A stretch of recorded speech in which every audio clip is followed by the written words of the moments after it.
My name's John Brennan. I was responsible for the construction of the two tunnels and the Hawkesbury River crossing on the Sydney-Newcastle project. The best bit of working on the Sydney-Newcastle pipeline was the number of different pipeline operations that were involved over the total project, which you would never normally get on a normal project.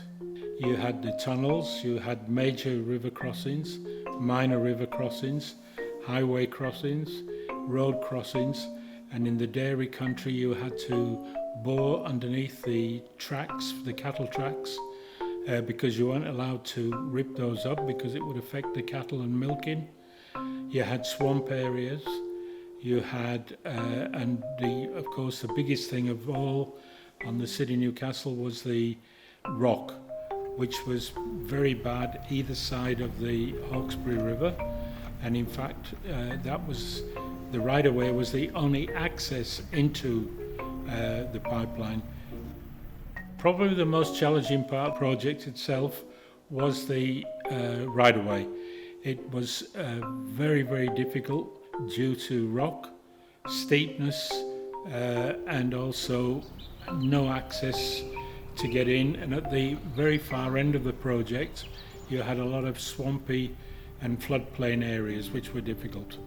There was many different stories which particularly Mooney was one of the steepest parts of all on the contract, and sometimes even though they used these mesh, well they were like a rock mesh net to catch the boulders, occasionally a boulder would go down the slope and it was terrifying. If you know, these boulders were the size of a small house and they would go rolling down the hill. It would be very frightening. Well, the biggest change I think that's in the pipeline industry was occupational health and safety, and so many different rules and regulations came in that a lot of the original ways of doing pipelines had to be changed to accommodate these new rules and regulations. The innovations that Spee brought to the job was probably with the personnel that they brought, that had tremendous experience all around the world on similar types of projects, particularly South America. For example, the right-of-way foreman Gilbert de Fossi was really excellent in the way that he not only gave his knowledge to the operators that were doing the work, but he could operate any machine that they operated.